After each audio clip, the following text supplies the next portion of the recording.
じゃあ乾杯。そば団子だ。引き分け。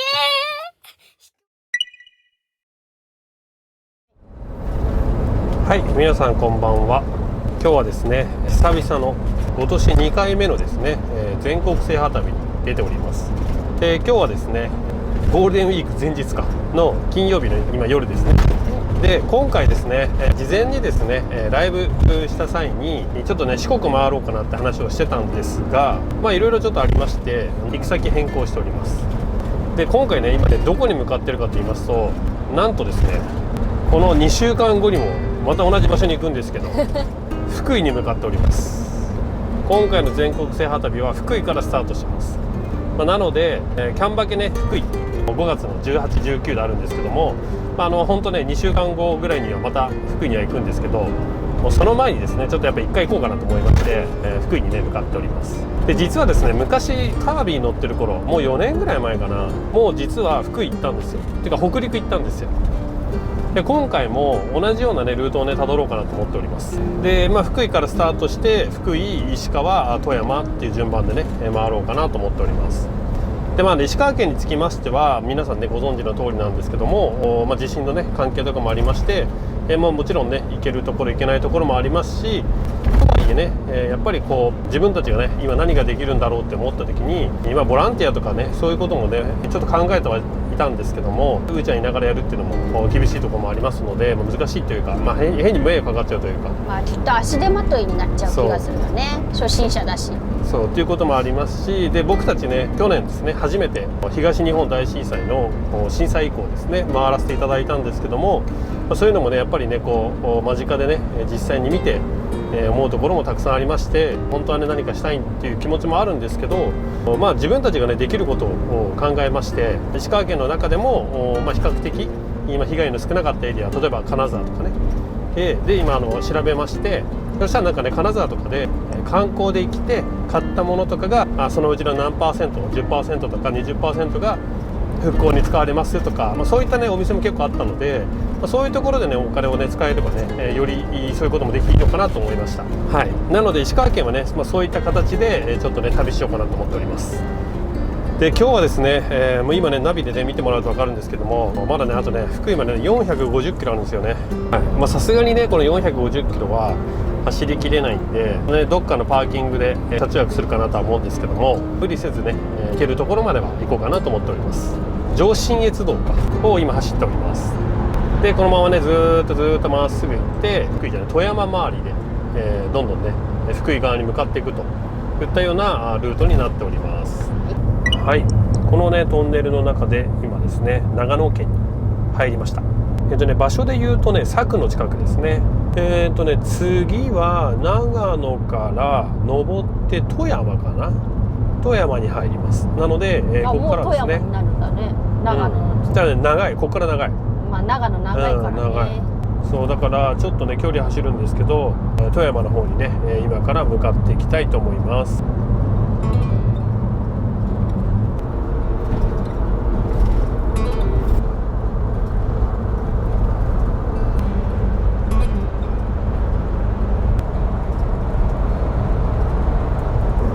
はい、今ですね、妙高の方に入りました。ちょっとね忘れてたんですけども、富山行く前にね一回新潟入るんですよ。で、新潟入って妙高を通って日本海まで行って上越方面に行って、で富山に入るのかな。そうだからね今ね一瞬だけね、一瞬って言ってもそれなりの距離あるんですけど、新潟に到着しました。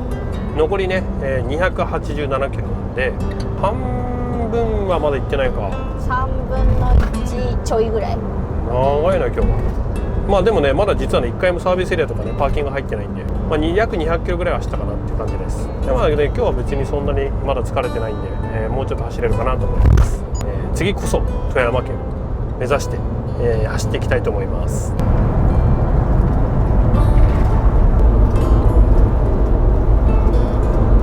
いやーでもまだ200キロか。もう200キロ走ったのか。なんかあんまり今日は200キロ走った感あんまないんだよな、まだ。はい、今ですねちょうどねこのトンネル入る手前にですね富山県の看板がありましたので、今ですね富山県の方に入りました。やった富山や。今もう12時46分。本当だ。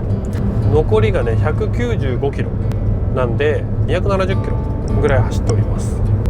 でね一回さっきねトイレ休憩だけしたんだよね。そう本当にトイレだけ。そう一瞬だけねトイレ休憩行ってで意外とねなんか眠いがないんで今日はもうちょっと行けるかなと、まあ行けそうなところまで行こうかなと思っております。確かにいつもより眠くないね。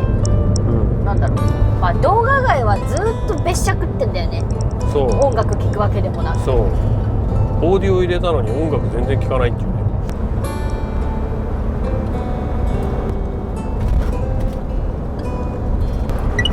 はいということでですね今ね金沢市の看板がありましたので石川県の方にね今入りました。すげえ走ったね。そう残りね 94.4 キロなんでもうちょっと走れば400キロか380キロぐらい走ってます。意外といけちゃってるね。だキャンバケ福井もこんな感じなんだろうね。その時の気持ちと体力がどれだけあるかで進める距離が違うから何とも言えないけど。そこだけね何とも言えないけど。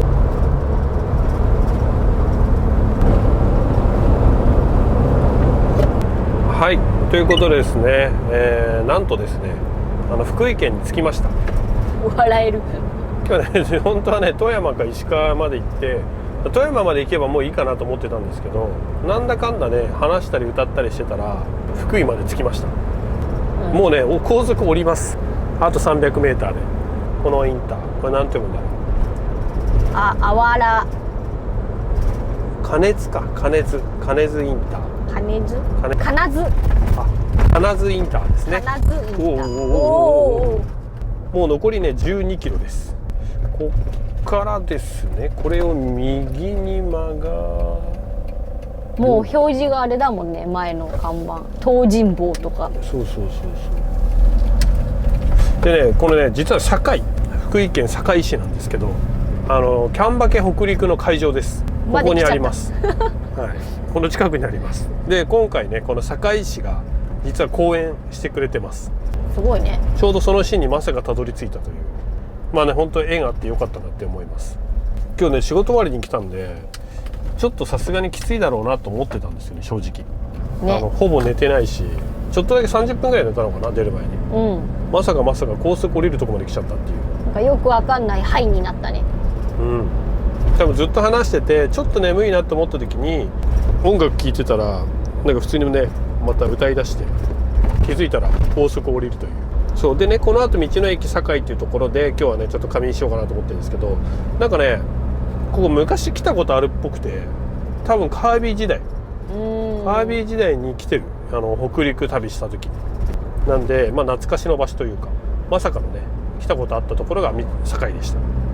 なんでねこのね堺市とはねなんかすごく縁があるような気がしますので、キャンバケ北陸もねまあこの動画がね出る頃にはもうね開催が終わってるかと思うんですけどきっとね、大成功してるんじゃないかなと思っております。はいということでね残りね10キロで、到着しますのでまああと少しですけども安全運転でね向かいたいと思います。ちなみにですね、現状でトリップメーターねゼロにしてきて走ってるんですけど457キロ走っております。で残り10キロだから、467まあやっぱなんだかんだ470キロね走ってますね。いやーなんかお尻が痛いもん。なかなか大変だったね。疲れちゃったよ。なんかすごいね道路が。道がなんかすごい。雪が多いから。どうなんだろうねそういうの関係あるのかな。なんか動物もひょっこり出てきそうな雰囲気だね。動物は結構出てきそうだねこの雰囲気は。どうなんだろう。でもこれさ今ほら暗いから分かんないけどさこれちょっとなんていうの森山ではないかなんだろうもやもやっとしてる。だから明日もし時間があればキャンバケ北陸の会場もねちょっとね近くまで行ってみたいなって言いながらこれ通り過ぎてたら面白いね。チクチクボンボン実は。でもねこの辺どっかだからねちょっと今ナビ入れてないから分かんないんですけど多分この辺どっかです。田んぼかこの辺。ほら田んぼじゃない？そうだね田んぼやこっちすごいね水張ってる、そう水張ってる。昼間綺麗そうね。ね夜はちょっとなんか落ちたら怖いけど、意外とね街灯ないんだよ。ない見えない。結構いい感じで暗い。街灯1個あった。いやー意外と暗いな。でもゆっくり行った方がいいよ。これ3キロまで来たね。車走ってないんだよね。まあ遅いからね。もう言うても2時半とかじゃないの。3時前。あ、なんか鳥がいる。鳥？あ、本当だ。何鳥だろう、見えたかな。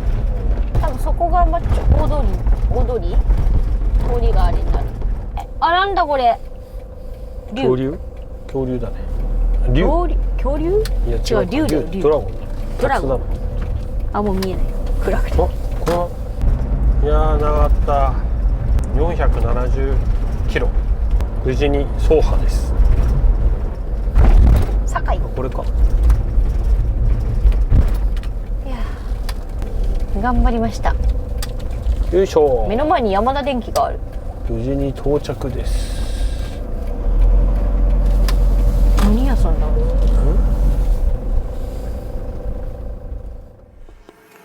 はい、ということでね、無事に到着です。もうなんか寝れそうです。そう、もうね今日はねご飯ねいっかっていう話でおにぎりだけ食べて寝ようかなと思います。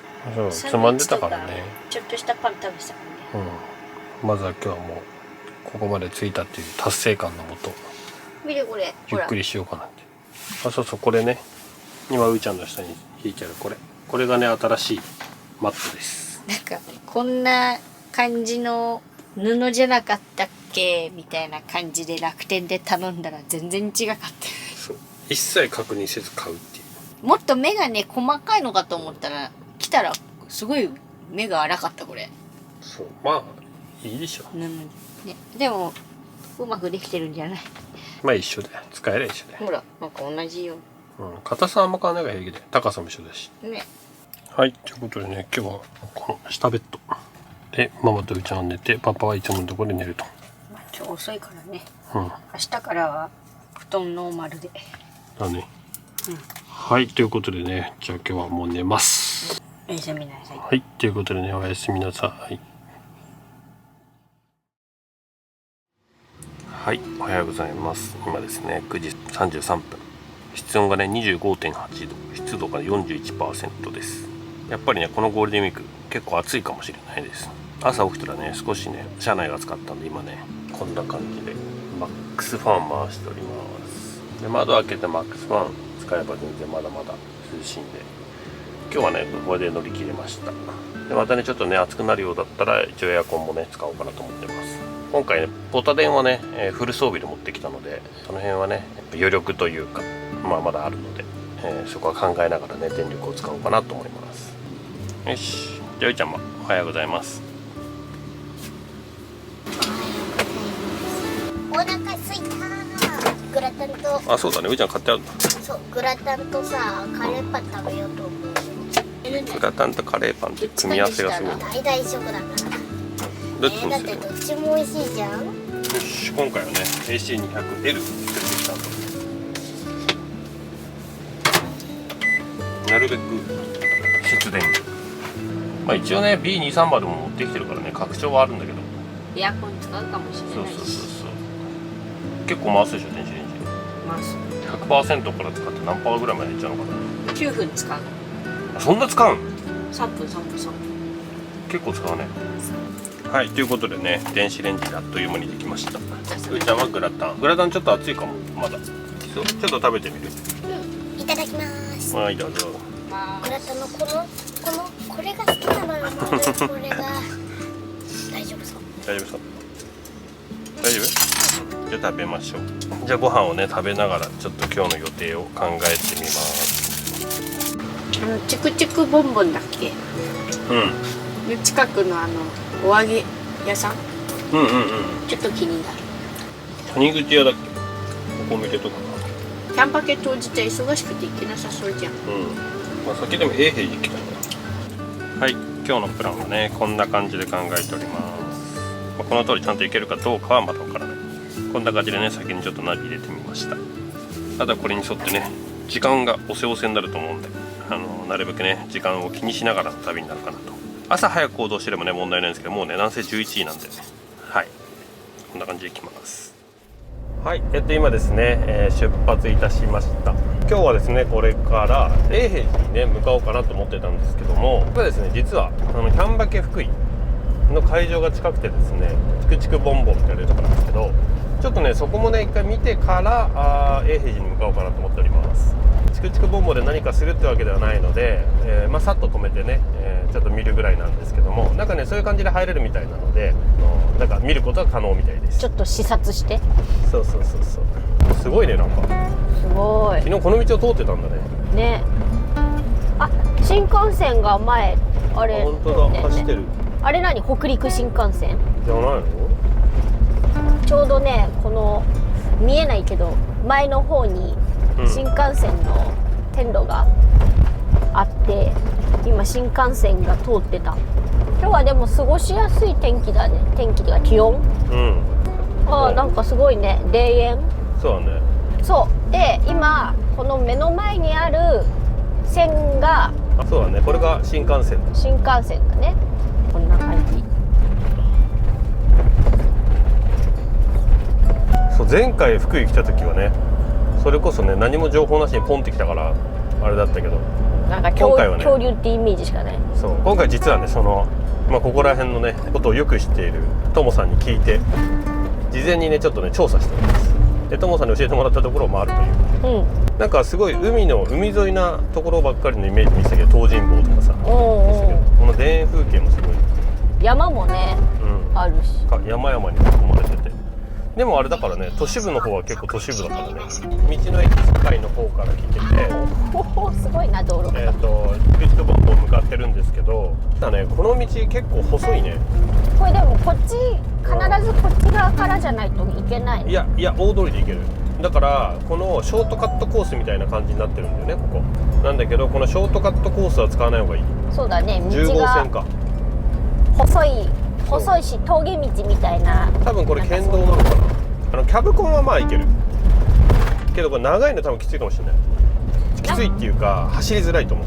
なかなかなこう、そう道路のそう道路幅も見ての通りで、そこまで広くもなく、まあとはいえ一応車線があるんで走れなくはないんですけど、例えばこれアドリアとかみたいなちょっと長くて幅もあるような車だと走りづらいと思う。少し結構ねくねくねしてるんで、そうだからキャブコンは別にゆっくり走れば問題なく来れるかな。なんかすごいね。景色はすごいね。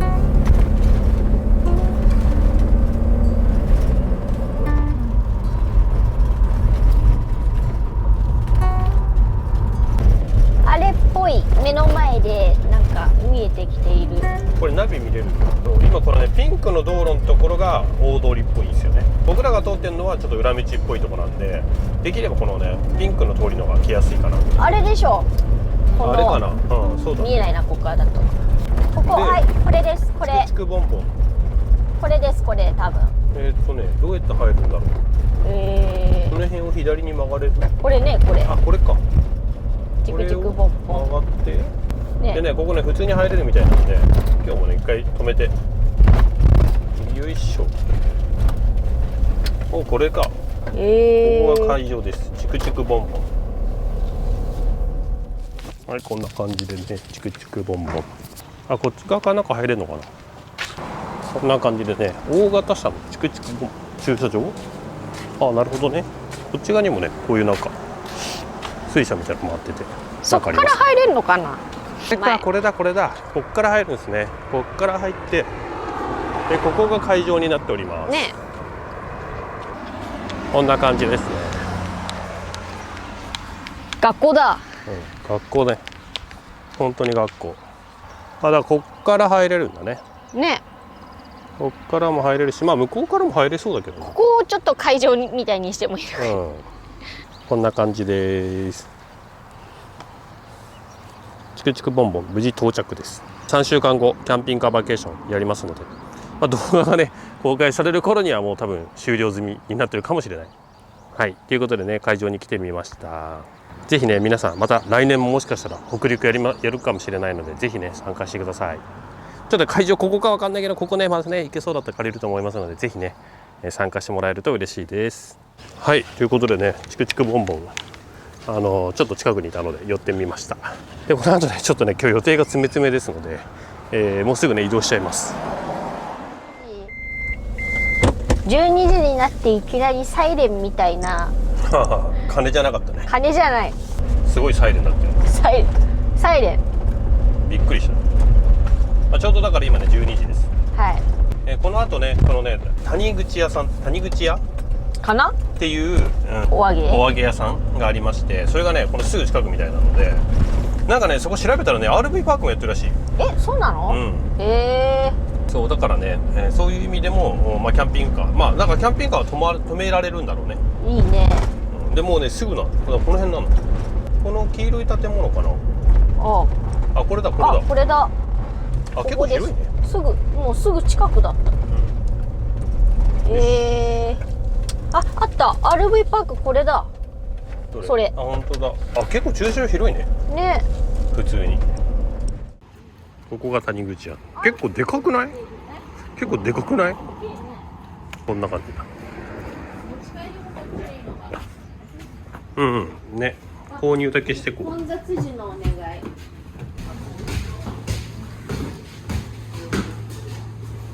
どっから来たのシリーズでしょ。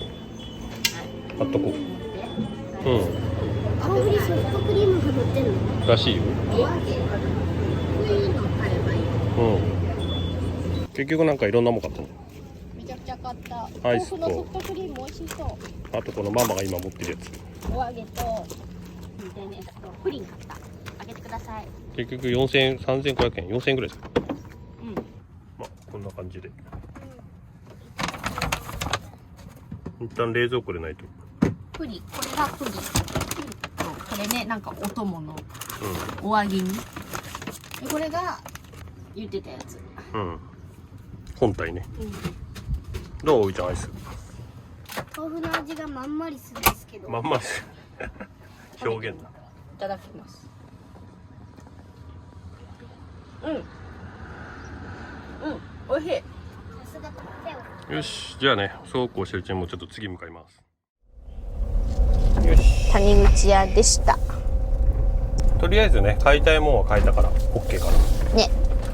で、あとはここからまたこの通りに戻って、でこれからですね、16キロぐらい離れたところに永平寺と呼ばれるねお寺がありまして、こちらの方にね今からね向かっていきたいと思います。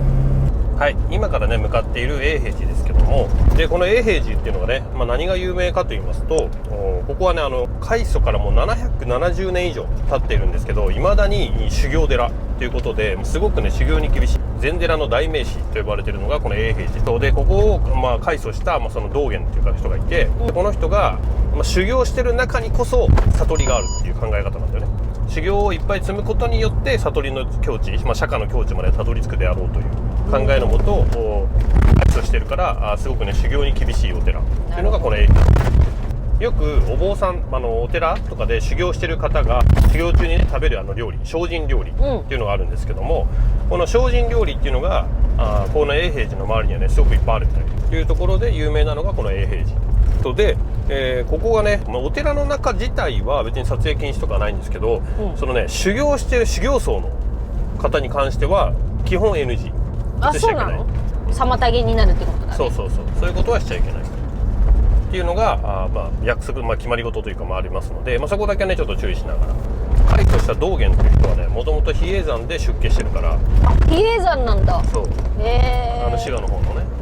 そうだからとりあえず永平寺ってどんなところかっていうと修行が厳しいところ。永平寺タウンだって。そうだ、この辺ぐらいが多分そのね永平寺のなんちゃらかんちゃらみたいになると思うね。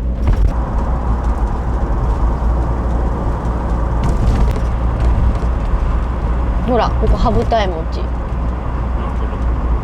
美味しいのかな羽二重餅。この辺なんかあれだね、ご飯屋さん多い。蕎麦屋さんとうどん屋さんが多い。なんかあれだね、本当この辺は歴史伝統のお店が多いんだね。あと精進料理。一回でも精進料理食べてみたい。ね、食べたことない。食べたことない。ロードオブ禅って書いてある。禅の道。ここ？違うか。第一。ここ止める？任せます。あ、でも何もないね、ここね。400メートル、徒歩5分ぐらいらしいよ、ここからだと。まあ、いろいろ。駐車場でもね、ここを指してるんだよね。あ、でも入れない、もしかして。P。あ、満車だわ。空いてません。思った以上に混んでおります。そこが空いてれば一番いいかな。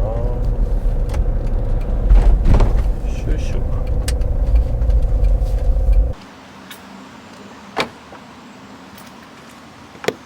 よし。さて、じゃあ出発します。ここからね、少し歩きますけど、でもまあそんな変わんないんで大丈夫かなと思います。はい、ここならね、こんな感じで、近いし、駐車場求めれました。いくらだった？あ、普通車でね、400円で OK でした。よ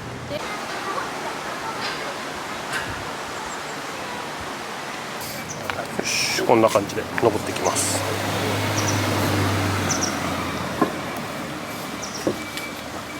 結構いろいろとお土産屋さん、ご飯屋さん、結構いろいろありますね。そろそろ本山なのかな。ここからそうかな。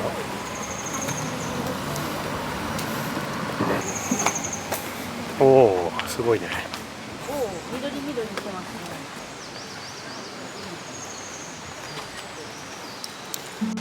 ね。行こっか。全部もみじ。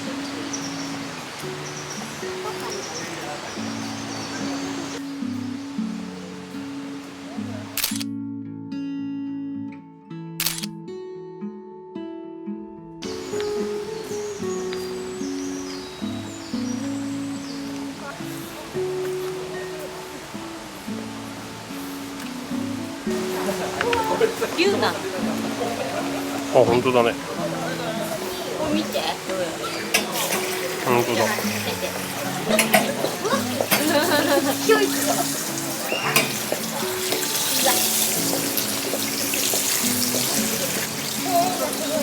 水量がまた。うん。これここ？あ、ここがね。うん。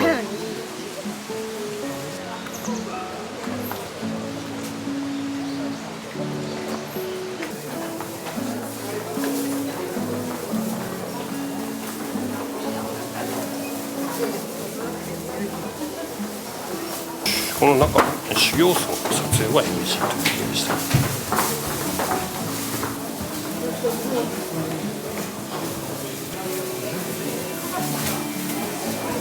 天井ご覧ください。おお、すごいね、天井。綺麗だね。全部絵が違うのかな。すごいね。すごい綺麗。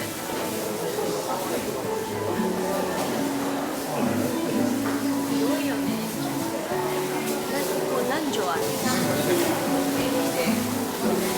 中切るとこんな感じに見える。ああ、そうだね、断面みたいな。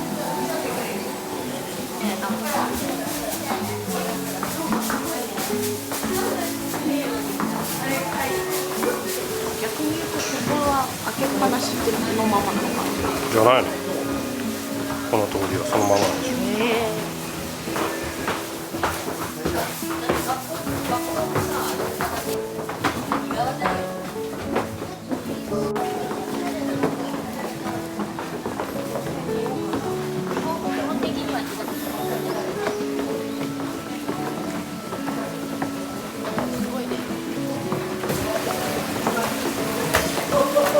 全部木だと思うとすごくない？うん。どう思うの？全部上に下に置いてる感じだ。じゃないのかな。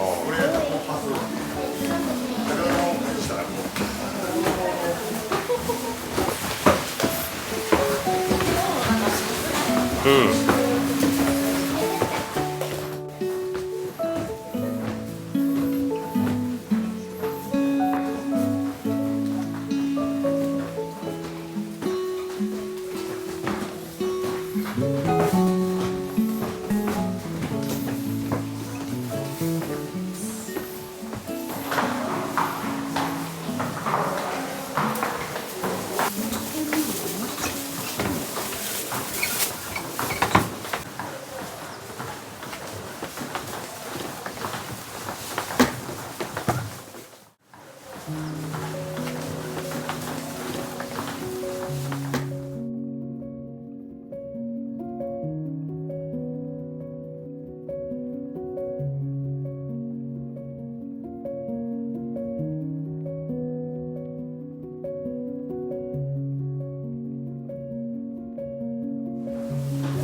築模型って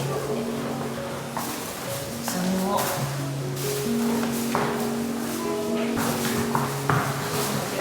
大すりこぎ棒。何すりこぐの？ね。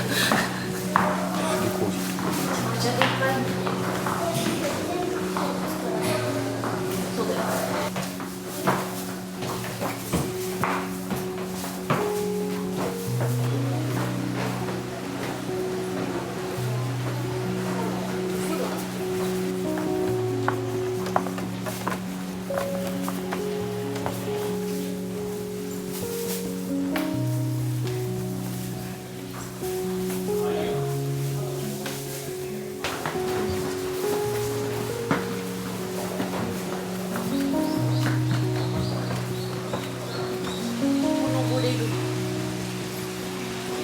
屋根裏だね。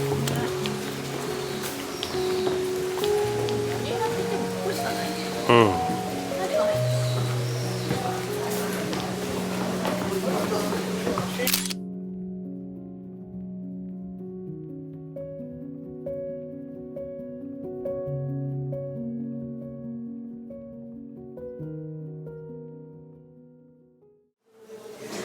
御朱印。いただきました。永平寺。うん。令和5年。1年ぶりぐらいお寺さん。うん。お寺さんのご中尊寺以来。だって令和5年7月27日で。どこ？松島。ああ、松島か。円通院だっけ？行ったないですけど。去年だ。まあいずれにしても東北以来。パリの空想のなんだ。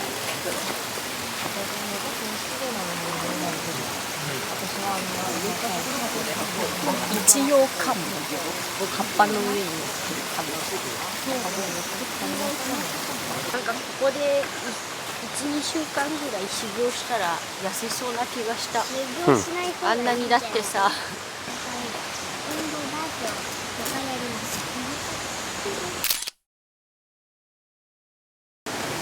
今年の10月にカフェがオープンするらしいよ。どこに？こっち側から。うん。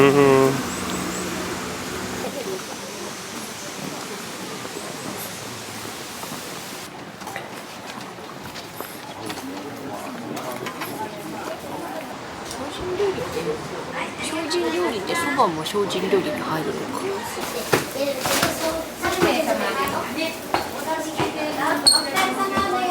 お料理ください。永平寺名物ごま豆腐、当店自家製そば団子、お茶は一茶となっております。はい。まだアップルまで売ってない。そうだね。ふーちゃんなんかその形面白いね。ね、リーフ入ってきる。これほら、そば団子だって。あ、これ？大根おろしと鰹節が乗ってるのがそうらしいよ。さっきメニュー表に書いてあった。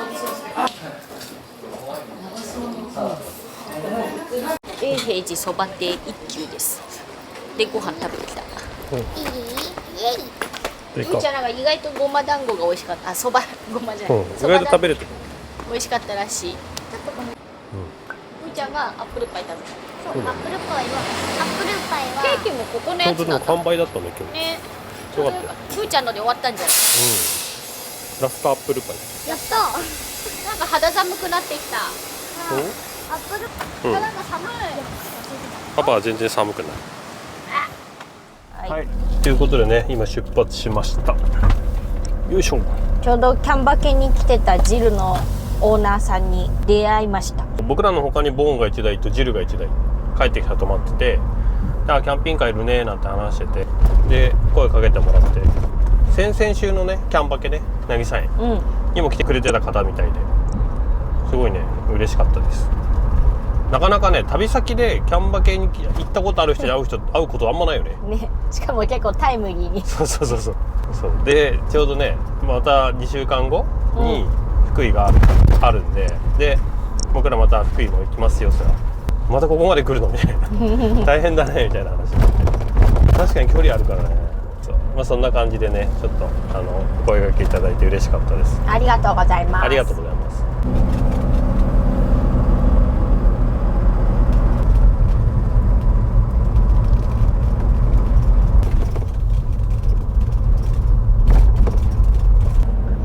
単線じゃない、2両だった。いい、乗ってみたいな。景色良さそう。道の駅。はい、ということでね、すんごいのどかだなここ。ね、いい場所。すごいね。だだっ広い。めちゃくちゃ景色はいい。あ、これ道の駅、右側のやつか。あんまりでも大きくはないんだね。大きくはない。よいしょ。大きくはないんだけど、ここしか温泉がない。よし、じゃあ行きます。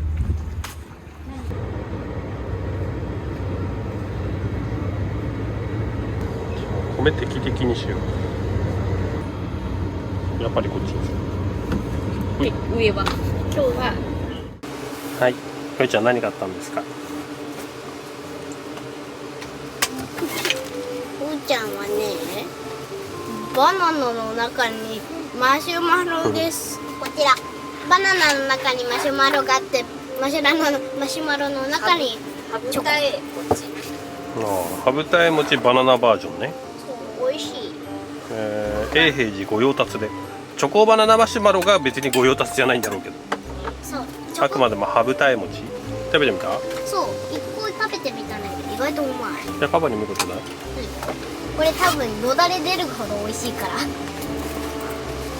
い、ハフ。確かに柔らかいね。甘そう。ママはあんまり好きじゃないからそういうの。そんなに甘くないな。でね、この道の駅ね、隣に温泉がついてるので、今先にも温泉の準備して温泉行っちゃおうかなと。はい、ということでね、先に温泉の方に行ってまいります。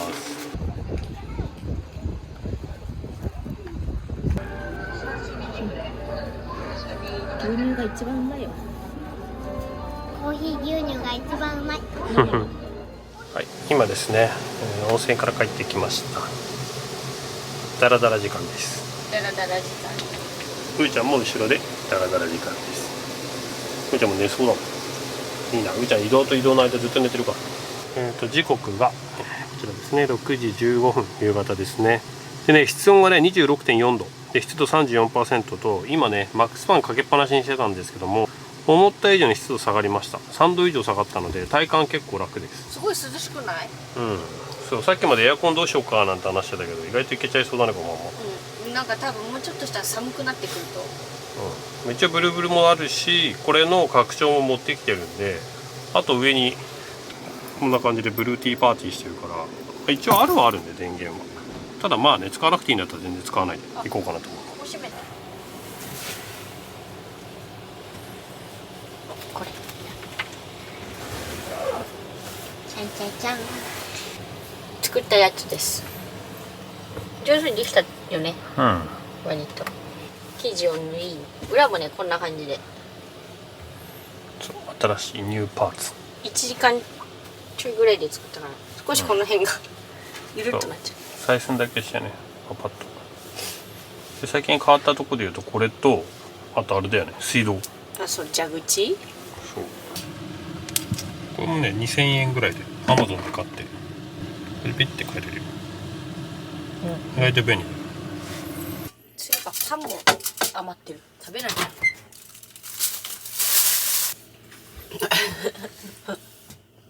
意外と食べるものが少なく、これしかない。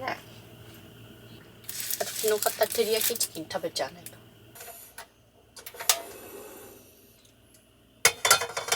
今日はここで調理。こちら谷口屋の今日買ってきたお揚げでございます。今日スーパーに寄れなかったし、コンビニにも行けなかったから、ネギとかね、そういうのは買えなかったね。でも美味しいでしょきっと。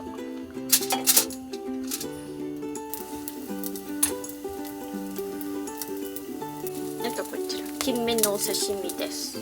金目だけじゃなくて、まだなんだっけ、もう2種類か。お刺身あって、でお家で1種類だけね食べたんだよね。そう、この間ね。これね、そのインスタでね、お魚配りおじさんっていう方がいらっしゃいまして、会社でね、やられてる方で、もうお魚のねこう冷凍とかで送っったりしてる仕事をやられてる方で、その中の一つのイベント企画みたいな感じでお魚配りおじさんっていう企画をやっておりまして、見事ねうちがね実は当たりまして、ヘダイちょっと量多いんだよ、ヘダイだと。そうこれね本当ねお魚丸々もあるんですけど、なんかね頼んだらね柵で真空パックにしてくれて送ってくれて、でこれだったら冷凍もできるし、最初ね当然来る時はクールで来るんですぐ食べることもできるんですけど、うちはねこれで持ってきました。ヘダイ1個だけ買い取っちゃう？まあそれでもいいよ。だからこれがあったから今日は日本酒をちょっとどっかで入手したかったっていうのもある。これちょっと解凍されてきた。それでも美味しかったよね。美味しかった。1個食べたら1種類だけ食べちゃったけど、まあ、真空パックだから、んちょっとひっくり返します。ひっくり返します。おお、いい感じ。美味しそう。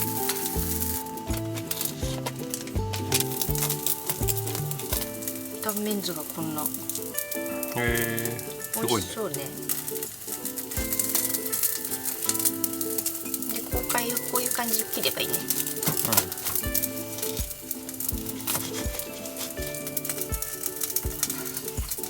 あと今もう一個焼いてるから。はい。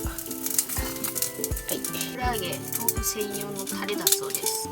なんかいろんな種類があって1個入りもあったし2個入りもあったし、ちゃんとした瓶のやつもあったよね。あった。私たちは2つ買ったんで一応2つ。なんか塩も入ってるね、これね。でもね、あ、そうなんだ。越前汁があって。おー、面白い。パンです。たた食べるものが少ないからね。なんたって家の冷蔵庫とは違うから解凍がしきれません。しょうがない。多分冷たい。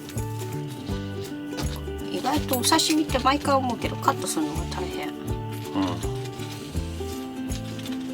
上手に切れない。でも包丁がめっちゃ切り味いいから、全然違う。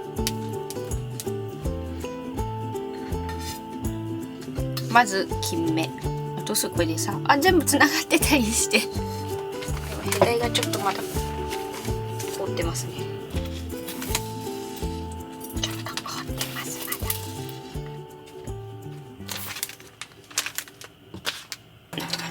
とりあえずうーちゃん持ってきたところで準備 OK です。これも買ってきたやつだね、谷口屋で。そ甘辛煮ってやつうね。と、これも谷口屋のこっちがメインだよね。油揚げ。こちらね、そのインスタでいただいたお刺身。金目とヘダイ。これは昨日ね買ってきたやつ。おしんこ。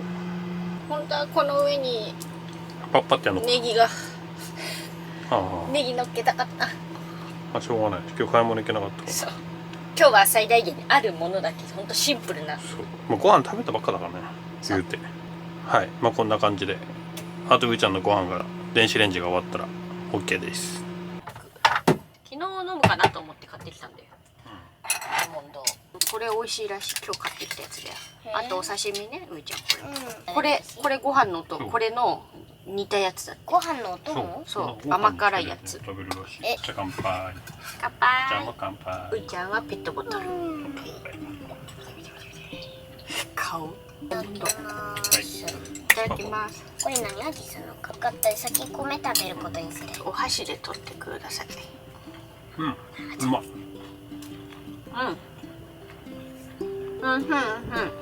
これ塩だとどうやって食べるんだろう。塩出してみるの。やっぱでもネギ欲しいな。薬味があったらもっと最高。生姜醤油とかも良さそうだよね。これはご飯のお供。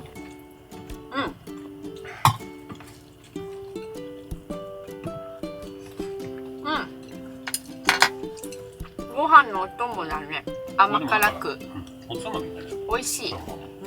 じゃあ金目から。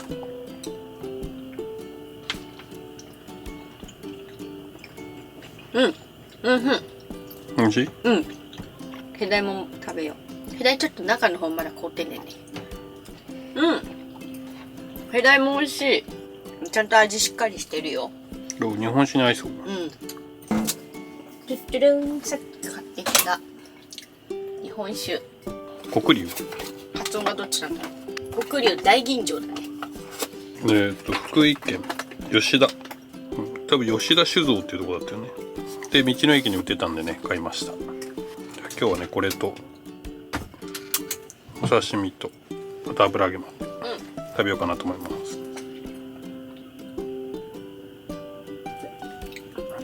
なんか独特だね。うん。とかでかい。でかい。多分口もでかい。でかい。ほい。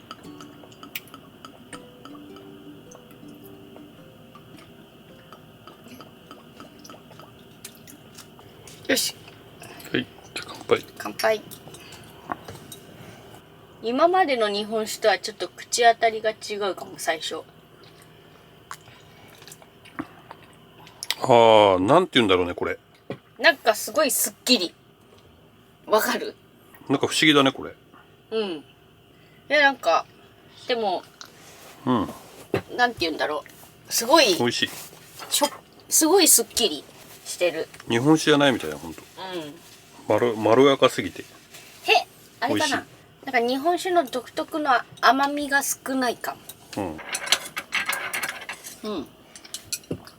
日本酒がすごいスッとしてる。まだキュウメ食べてないんだっけ？食べてない。うまい。日本酒も美味しい。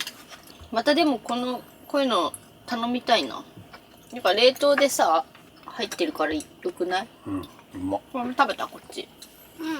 食べてみよう。そっちのお刺身も美味しかったよ。これなんだっけ？ヘダイ。ヘダイか。えらい？あ、これでもちょうど解凍できたよ。今解凍されてる。ゆうちゃんすごいね。それ大好きじゃん。甘辛。プリンを食べたいそうです、ゆうちゃん。これもね、谷口屋で買ったプリン。カラメルソースをかけるのね。ふくふくプリン。これですね。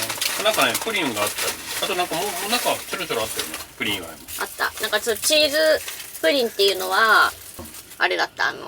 豆腐を使ったチーズプリンだった。これは普通のプリン。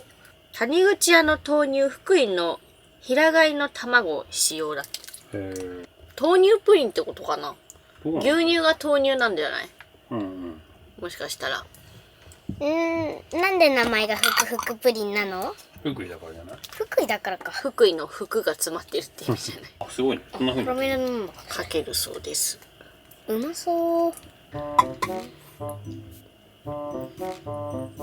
ど味がすごい。う？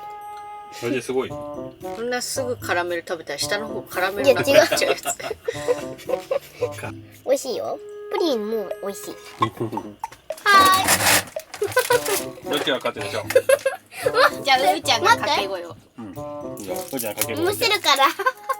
では位置についてよーいスタート。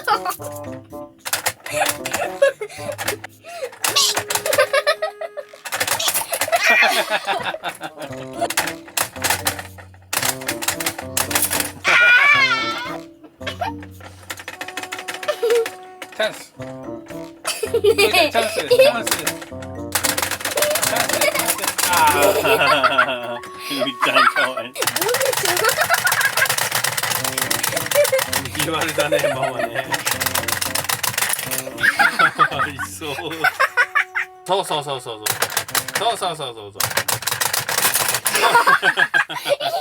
き分け。食後のプリンです。パパは水羊羹抹茶プリン。ママはうーちゃんと同じふくふくプリンです。これね、水羊羹プリン。二色使いな感じで。あ、特に何も書いてなかった。あ、こっちか。抹茶プリン。羊羹。いただきます。あ、水羊羹だ。そんなになんか豆乳を使った感じがない。普通にプリンだよ。抹茶と水羊羹が混合した部分。プリン美味しい。うーちゃんもちょっと食べてみる？大丈夫だよ。これ羊羹だよ。羊羹？おちゃん羊羹好きだからだ。羊羹好きだったの。どう？しょうがない確かにうまい。一口あげるよ。カラメルが少ないとこにしてね。一口でかいな。一口でかい。パパっていつも一口でかい。うん、そう飲み物だってね一口でかい。なんかあれだね、そんなにすごい甘いわけじゃないんじゃない。よし、ごちそうさま。はい、ふーちゃんは旅の途中ですが宿題です。小学生だからね。そうね、前北陸来た時はねまだね幼稚園も行ってなかったからそんなことなかったけど、ゴールデンウィークの宿題もやりながら旅をします。頑張って宿題してください。その分の宿題ももらったのに。待ってよ待ってよ待ってよ。もう眠いのでベッドを作って寝ますよ。こんなに大きなホコリですよ。大きなホコリがいる。布団だけで重いよ。いい、ふーちゃん危ないから。建設工事中。天ぷら食べた人みたいな。なんか嫌な気分になってくるから。今日の動画はここまでになります。最後までご視聴いただきありがとうございます。チャンネル登録、高評価ボタン、コメントもよろしくお願いします。では、バイバイおやすみ。また来週。なんか飛んできた。はい、じゃあおやすみ。おやすみ。チ